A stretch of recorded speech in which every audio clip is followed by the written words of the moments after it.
என் IRS பணியை நாமும் மக்கள் பிரதிநிதியாக வேண்டும், அரசின் கொள்கைகளை வடிவமைக்கும் இடத்தில் இருக்க வேண்டும் என்ற லட்சியத்தோடு என் ஐஆர்எஸ் பணியை ராஜினாமா செய்துவிட்டு அரசியலுக்குள் வர முடிவு செய்தபோது எங்கள் குடும்பத்தில் சட்டென வானிலை மாறியது. ஒரு நிரந்தர அரசு பணி, அதுவும் இந்திய குடிமை பணியில் உயரிய பதவி, அதிலிருந்து சவால்கள் நிறைந்த பொது வாழ்க்கை. ஒருவேளை தேர்தல் முடிவுகள் வேறாக இருந்தால் என்ன செய்வது என பல்வேறு கேள்விகள். ஒரு நடுத்தர குடும்பத்திற்கே உரிய கவலை, பதற்றம், அதனால் உண்டாகும் கோபம் என அனைத்து உணர்ச்சிகளையும் அனுபவித்த தருணம் அது. ஆனால் என் மனதில் அந்த அனைத்து உணர்ச்சிகளையும் விட ஒரு உணர்ச்சி மேலோங்கி நின்றது. அதுதான் நம்பிக்கை என்ற பெரு உணர்ச்சி. அந்த நம்பிக்கையை கொடுத்தது எங்கள் வெற்றி தலைவர் திரு விஜய் அவர்கள்.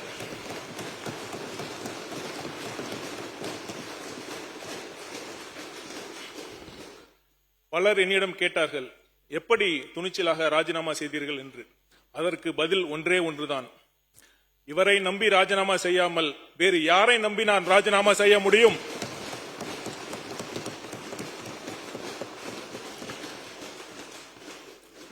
மாண்புமிகு பேரவைத் தலைவர் அவர்களே, ஒரு நல்ல தலைவருக்கு தேவையான அடிப்படை பண்பு மக்களுக்கு நல்லது செய்ய வேண்டும் என்ற எண்ணம்தான்.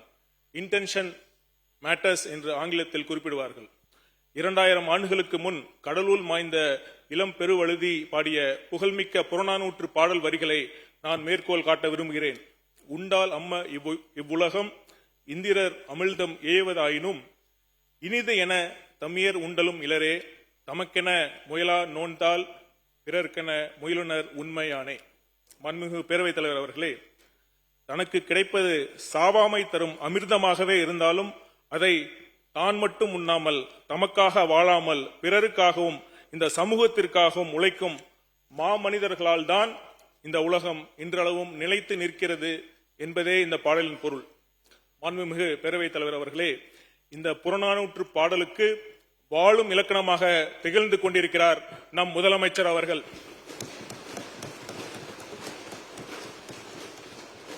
எண்ணம் மட்டும் இருந்தால் போதுமா? தேர்தல் அரசியலில் வெற்றி பெற நல்லவனாக மட்டும் இருந்தால் போதாது, வல்லவனாகவும் இருக்க வேண்டும். எங்கள் தலைவர் நல்லவருக்கு நல்லவர், வல்லவருக்கெல்லாம் வல்லவர்.